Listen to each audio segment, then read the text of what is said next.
Good morning. How are you this morning? Great. Awesome, wonderful, great. Wee! That was my wife. Thank you. Wee!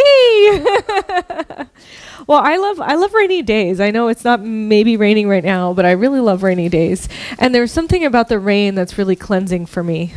And it's not just because I live in California and we've been in a drought for a while, for many years, right? For maybe 2 or 3 years, but mostly because I have always loved the rain.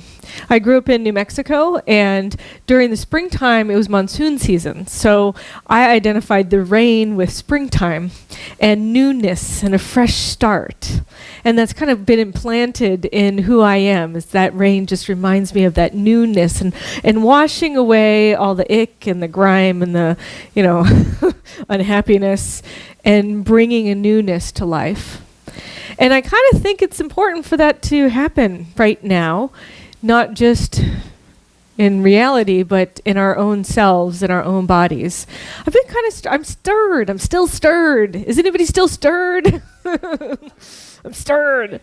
Yeah, I'm stirred as a result of the election. I'm stirred as a result of what I'm witnessing on how people are treating one another. And what I realize is I think that I'm just awakening up to something that's always been there, but I wasn't really fully aware of it. And I'm so grateful for that opportunity to be awakened at a deeper level, because that means that I can take action in a way that supports this world that works for everyone. And that's what our theme has been this year, is creating a world that works for everyone. It's kind of a challenge, though. Anybody else challenged by that? like how do you create a world that works for everyone, right? And we're so different, right? And I've been really ruminating on that. And I love we have a theme this week. It says, we see our communities as empowered with the realization of unity and wholeness, from which flows the ultimate healing power of forgiveness and love. We are empowered with the realization of unity and wholeness. So when we are realizing unity and wholeness, then from that, the healing power of forgiveness and love will flow. There's an ancient philosopher named Heraclitus. He said, "The original spirit is harmony. It is beauty, truth, and everything that goes with ultimate reality. The universe is not divided against itself." Now, I'm noticing in this country that we're divided against ourselves. We are divided. And part of it is that it's our opportunity to step into the knowledge that wholeness means being inclusive. A lot of people think, though, that being inclusive means that we're not recognizing our diversity.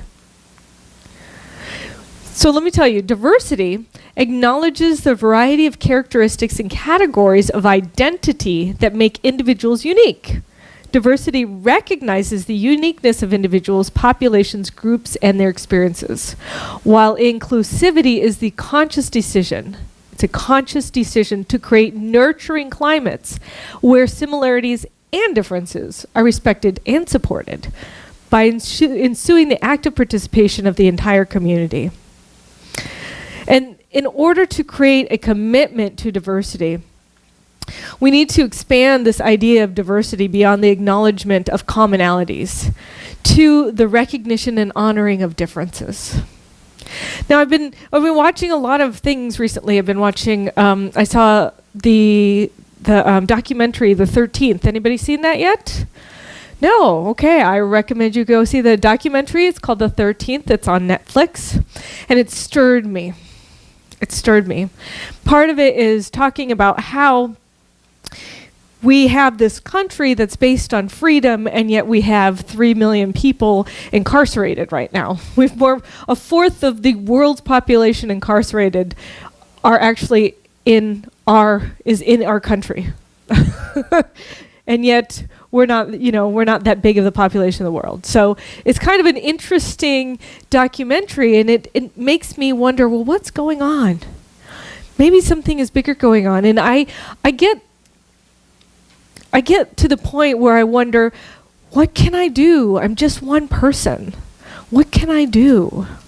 Because there's so many things that are so much bigger than all of us, right?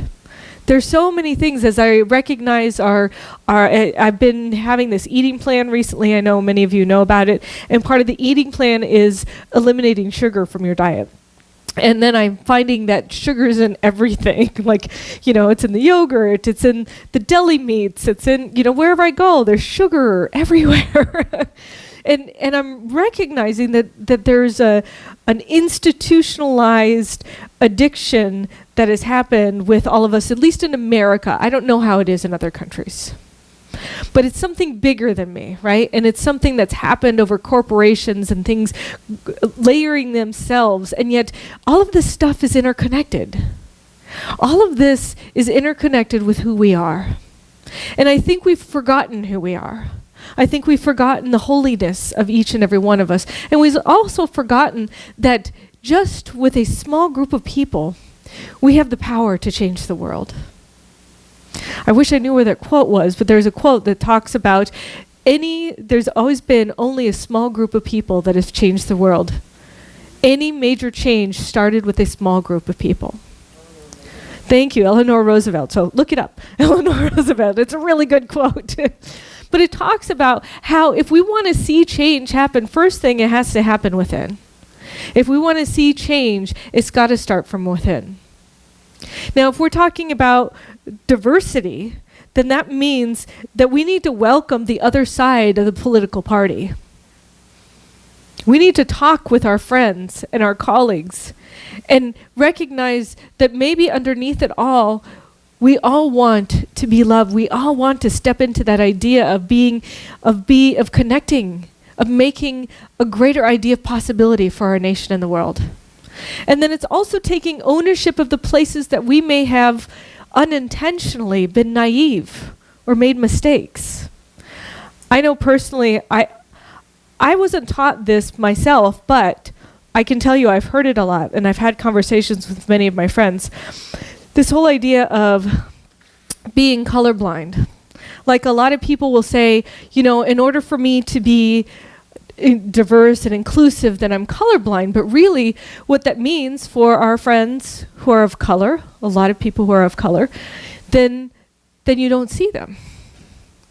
And do we really want to be in a society where we're not appreciating and recognizing the different histories of people who are on this planet and seeing them for who they truly are? Gina and I watched The Wiz the other day, which was a really great movie. I love it. I can't believe I haven't seen The Wiz. It was so amazing. And it impacted me so much, and where I thought, wow, everybody in this movie is a person of color. And not only are they a person of color, they're in smart, intelligent, brilliant roles with great dancing, phenomenal acting.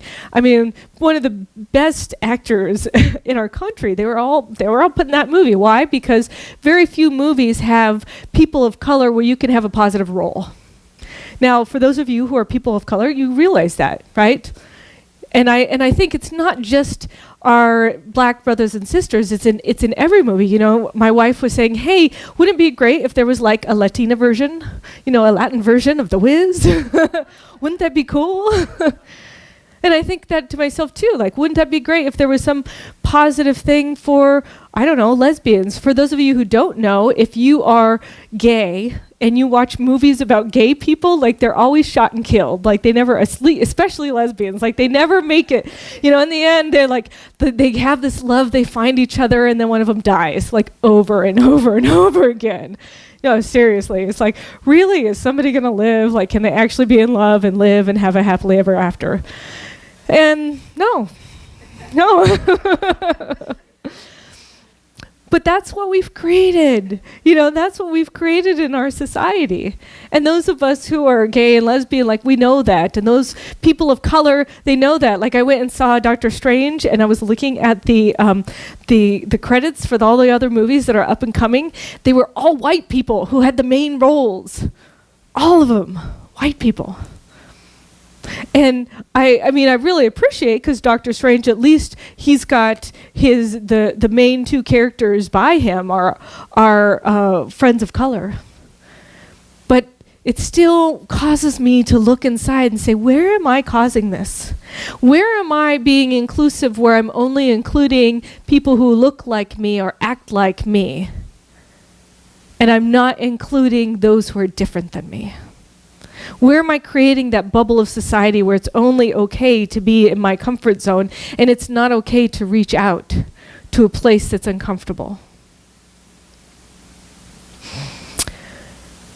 Ernest Holmes said, the answer to every question is within man because man is within spirit and spirit is an indivisible whole. And Ernest Holmes was in the time period of the 20s.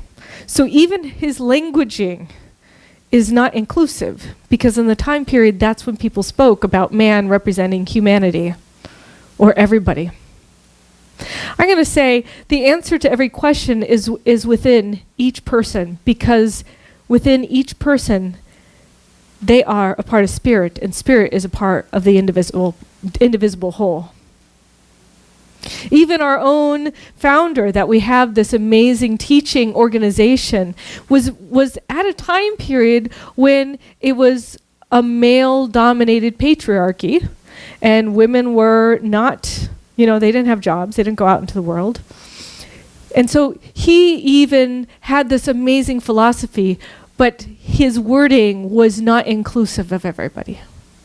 And we need to change in order to be inclusive of everybody. We each need to change our own languaging, how we perceive things, how we speak about things in the world.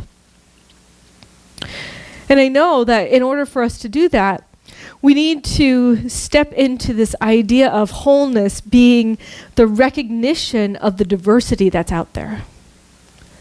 Now, how can I love the person who's so different than me? How can I love that other expression that is so wildly, in their hatred of me? Now that's where the deep work comes in. This teaching organization, this place that you're at, does not invite you to put your brain at the door and just accept with what's going on in the world. This is a teaching that is meant to stir you. It's meant to incite you to go deeper into your own spiritual practice, into your own connection with the divine. What does love mean? What does love mean? Really getting underneath it all. If I really loved myself, what would that mean? How would I treat people? How would I treat myself? There's this beautiful story about this woman, Balpreet Kaur. And she's a woman who is Sikh. And she was a university student at the University of Ohio. And she was in the library one day and somebody took a picture of her and posted it on Reddit. Now the picture of her she was in a turban. She's got a mustache of facial hair.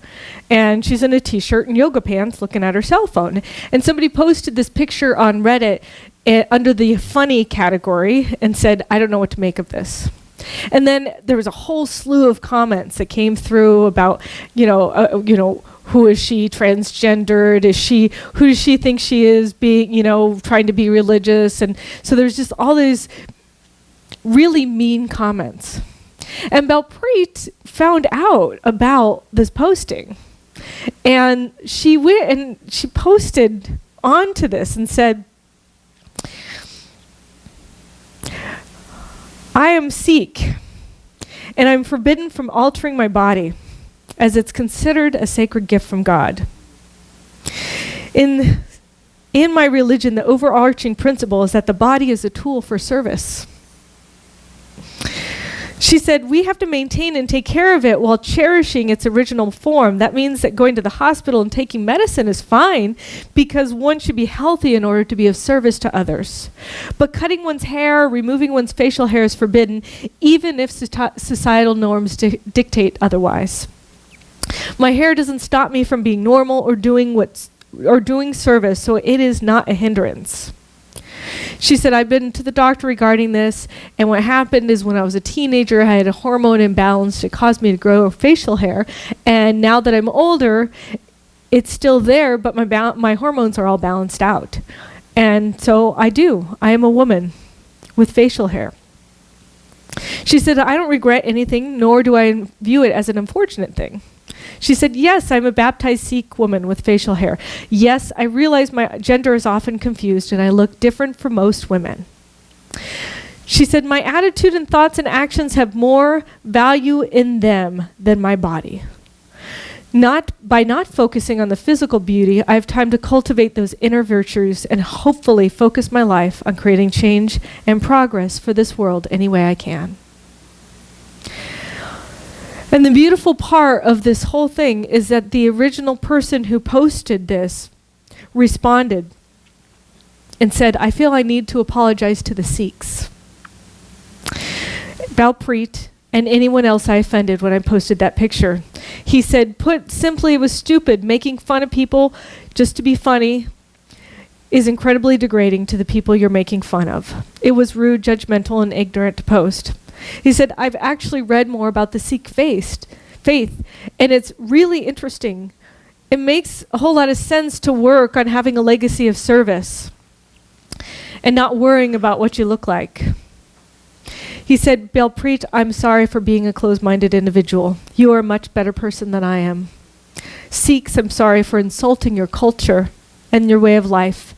Balpreet's faith in what she believes is astounding. And Balpreet wrote back and said, by simple interactions like this, we can better understand each other and make this world more open and loving, even if it's just one person or many. So she's taking this thing that seems like the most challenging and difficult thing, somebody insulting her publicly, with many other people going on that bandwagon, and she used it as an opportunity of change, an opportunity to educate, an opportunity to show people what love looks like. Now, how many of us step into that stance of being angry and argumentative, instead of going to that stance of inclusivity and wholeness, where we can educate each other on what's going on within our lives? But that means that each and every one of us, this Reddit user had to be open. You have to be open to hear when maybe you make mistakes as well, because I've made many mistakes. And so each one of us has to be open to the fact that we can grow spiritually, and that causes us internally to grow. There's a story of a water bear who carried 2 pots. She was a water bear in India, and she had to go down to the stream, and she had to go and fill up each of these pots and then put them on her shoulders. And one of the pots was cracked and old, and she would walk, and the cracked and old pot would leak as she was walking along. And as she got to her mistress's house, there was 1 full pot and 1 half full pot. And she did this every day.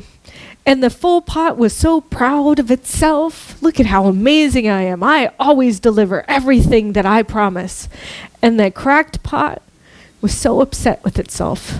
And it apologized to the water bearer, and it said, I'm so sorry. I'm so sorry I cannot live up to this amazing expectations that you have. I cannot produce what I was meant for. And the water bearer said, I want you to look. I want you to look as we walk down the path today. So she fills up the pots. She fills both of them up. And she's walking down the path. She says, do you notice all the flowers along the path? And the pot says, yeah, they're beautiful flowers. And she says, notice they're only on your side. She said, because I knew about your so-called flaw. I knew that you would leak water. And so I planted seeds along that side of the path. And every day I pick some of those flowers for my mistress, and she gets to see the beauty that you created with your so-called unique flaw. Because each one of us, we perceive our flaws as something that's not to be cherished. But really, each and every one of us has value in the ways that we are cracked and different, in the ways that we are unique. And each one of those things that we have actually is a benefit for the other. We just have to find ways to see it in each other. And part of that comes with forgiveness, forgiving of ourselves. Because that pot, all it did was see its flaws. And maybe that's you. Maybe all you're doing is seeing your flaws every day. Maybe you're thinking, I'm not of value. But all along, you've been creating value for others, and you just haven't seen it. In order for you to step into that idea of loving and cherishing yourself, there has to be forgiveness within. There has to be. And a lot of people think of forgiveness as being something that's done for the other person. Like, I'm forgiving you because I'm so great and you're not, and so I'm going to forgive you because I'm holier than thou, right? But forgiveness has nothing to do with the other person. It has everything to do with what's inside of you. Alan Cohen says, the Bible tells how, as Sodom was being destroyed, God told Lot and his family not to look back. Lot's wife disobeyed, and she was turned into a pillar of salt. This story is a metaphor. When we clutch at the old after it no longer serves us, we become petrified. Salt is a preservative. We cannot preserve the past. We must release it in order for a fresh new future. Now that's what forgiveness is. That's releasing the past for a fresh new future. Now you might need this week because it's Thanksgiving week, if you didn't know. And I'm guessing a lot of you are going to go see your families. Now, for those of you, we had this conversation last night at the Gourmets for God event about seeing family and how I'm so open-minded, I'm so great, but then when I go see my family, that turns off, right? Well, it's really about forgiveness. It's about letting things go. It's about stepping into the new idea of possibility of yourself and seeing with new eyes.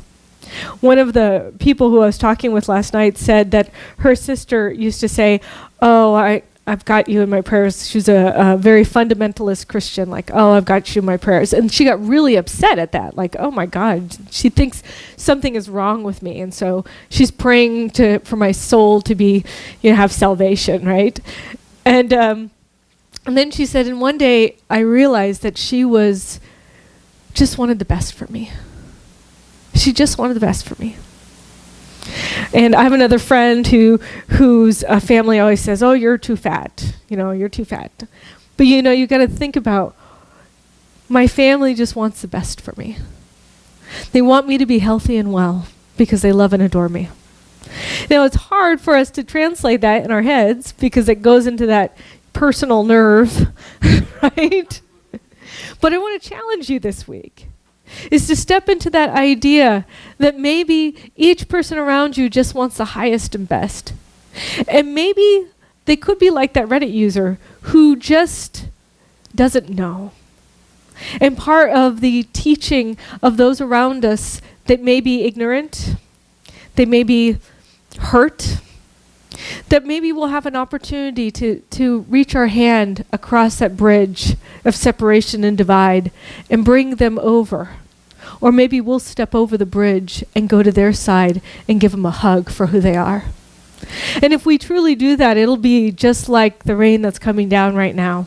It'll be a cleansing for our hearts and our souls and our minds in a way that we've never experienced before. So I want to invite you to think about that this week. Who can I forgive in order to let go of the past and to step into a new future? What can I do to be a face of love for myself and for the world?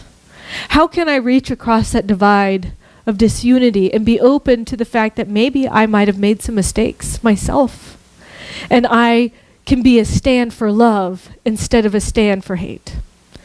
Are you willing to do that this week? Yes. Yeah.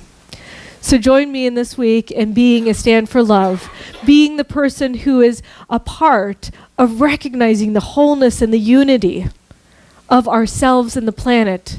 And because of that, we get to spring forth from that love and the forgiveness and be open to a world that works for everyone. Thank you so much for joining me and participating in this great cause. I know we are doing good work in the world, and I'm really proud humbled and honored to be connected with all of you. I love you very much. And so it is.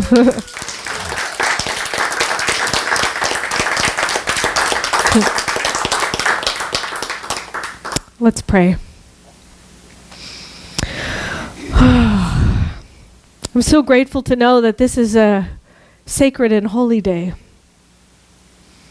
Every day is a sacred and holy day. It's a day in which I'm alive. And I know that the infinite one, that God itself, has created itself. It created this idea that it wanted to express its multiplicity, its fullness. And so it birthed me. It birthed each and every person in this room so we could see and feel and know what it's like to witness other aspects of the divine, to connect on a real deep level of love, and to love each and every aspect of itself. From the things that I perceive as flaws, I now shift my viewing and see it as an asset. From the things that I viewed as resentments, I now let them go and I open myself up to see and feel and know what connection looks like. I'm so grateful to know that each person here in this room is connected to a greater idea that is birthing through in this planet, that we are in the space, the paradigm between worlds. I'm so grateful to know that each and every one of us is stepping into a new idea of possibility.